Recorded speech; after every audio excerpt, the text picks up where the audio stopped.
আজকে এখানে উপস্থিত আছেন আমাদের সিটি কর্পোরেশনের প্রধান নির্বাহী কর্মকর্তা, আমাদের চিফ কনজারভেন্সি, আমাদের সচিব, আমাদের জোনাল প্রধান, অন্যান্য কর্মকর্তাবৃন্দ উপস্থিত আছেন, আমার স্থানীয় বিএনপির নেতৃবৃন্দ, সমবেত ভাই ও বোনেরা, আসসালামু আলাইকুম।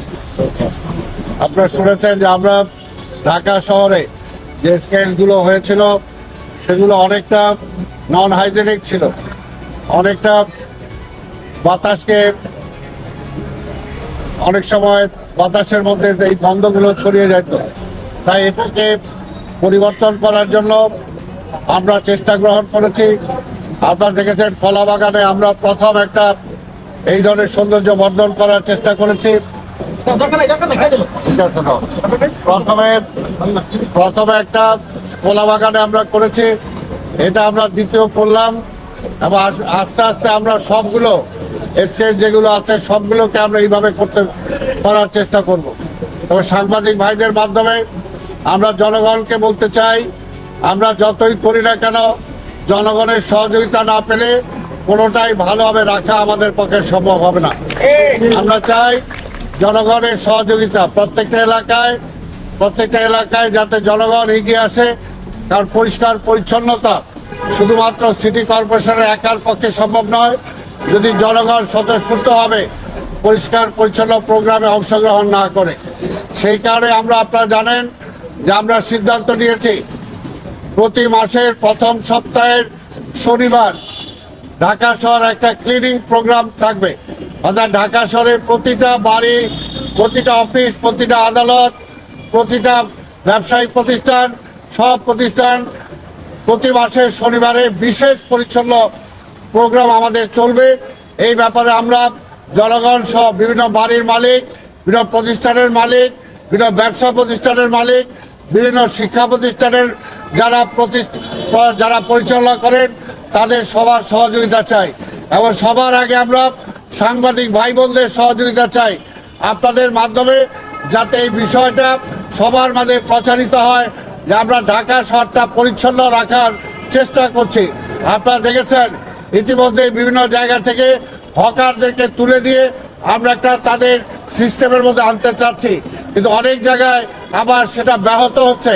কাজে আপনাদের মাধ্যমে আমরা সবার সচেতন হোক সেটা আমরা চাই এবং আগামী এরপরে যে সমস্ত জায়গায় হকারদেরকে দেওয়া হয়েছে তার বাইরে যদি কোথাও বসে তাহলে তাদেরকে উচ্ছেদ করলে তখন যাতে আর কোনো বক্তব্য না আসে। তাই আপনাদের মাধ্যমে আগেই তাদেরকে আমরা জানিয়ে দিতে চাই এবং প্রত্যেকটা এলাকায় আমরা বিএনপি সহ ছাত্রদল, যুবদল সহ আমার দলের যারা আছেন তার বাইরেও বিভিন্ন রাজনৈতিক দল, বিভিন্ন সামাজিক প্রতিষ্ঠান যারা আছেন তাদেরকেও আমি অনুরোধ করব আপনারাও প্রতি মাসে এই ধরনের এই পরিষ্কার পরিচ্ছন্ন কর্মসূচিটায় আপনারা অংশগ্রহণ করবেন। এখানে রেড ক্রিসেন্ট আছে, এইখানে অন্যান্য বিডি ক্লিন আছে, যারাই আছেন আমরা যদি চেষ্টা করি, বিশ্বাস করেন আমরা চেষ্টা করলে 6 মাসের মধ্যে ঢাকা মহানগরীকে আমরা ক্লিন সিটি হিসাবে আমরা করতে পারবো ইনশাআল্লাহ। সবাই শুধু একটা প্রচেষ্টা দরকার, একটু সহযোগিতা দরকার। আপনারা যদি সহযোগিতা করেন তাহলে সেটা আমাদের পক্ষে সম্ভব। আর যদি আমরা এই ঢাকা শহরকে অপরিচ্ছন্ন রাখে তাহলে আমরা রোগ ভোগে ভুগবো, সেটা থেকে আমরা বাঁচতে পারবো না।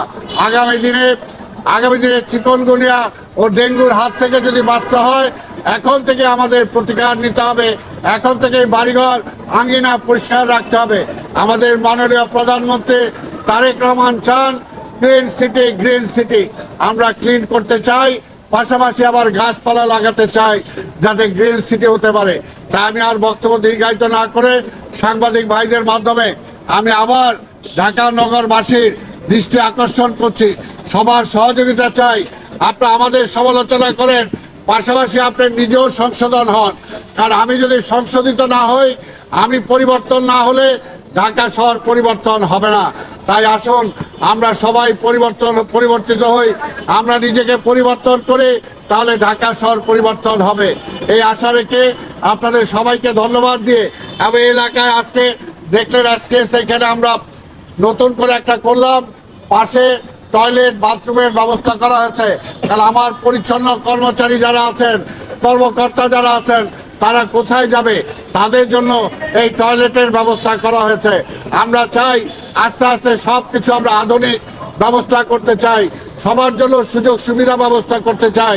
বিভিন্ন জায়গায় হকারদের যে ব্যবস্থা করেছি, তারা যদি সেখানে থাকে তাদের জন্য আমরা সিটি কর্পোরেশনের পক্ষ থেকে টয়লেটের ব্যবস্থা করে দেব, যাতে নগর অপরিচ্ছন্ন না হয়, নগর দুর্গন্ধময় না হয়। কিন্তু নগরবাসীর আমাদের দায়িত্ব সবাই সেটা সাহায্য করা।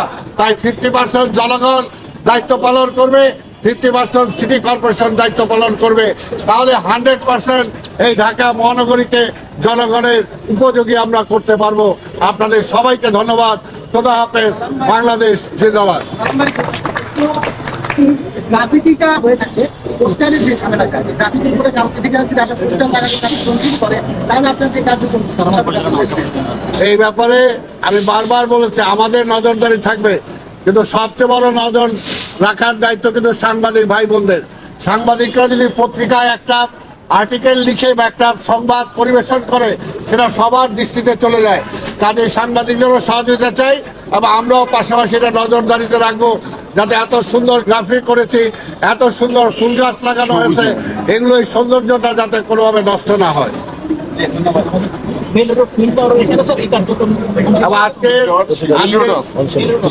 আজকের এই কর্মসূচি আজকের এই কর্মসূচির অংশ হিসাবে ঢাকা শহরে 10টা জোনে একই সাথে আজকে পরিষ্কার পরিচ্ছন্ন প্রোগ্রাম চলছে। এখন এইটার এক্সটেনশন হিসাবে বেলি রোডে সেখানে এই পরিচ্ছন্ন কর্মসূচি সেখানে এখন অনুষ্ঠিত হবে। সাংবাদিক ভাইদের দৃষ্টি আকর্ষণ করব, যদি আপনারা সেখানেও কষ্ট করে একটু আসেন, আপনাদের সহযোগিতা আমরা সবসময় চাই। আপনার সংবাদটা পরিবেশন করলে সবার চোখে আসে, সবাই অনেক সচেতন হয়। আজকে দেখেন, আমি মনে করি ঢাকা নগরবাসী অনেক সচেতন হয়েছে আপনাদের সংবাদ পরিবেশনার কারণে। কাজে ভবিষ্যতেও আপনারা এই দায়িত্বটা পালন করবেন, আমরাও আপনাদের সাথে আছি। আপনাদের সবাইকে ধন্যবাদ। খোদা হাফেজ। বাংলাদেশ জিন্দাবাদ।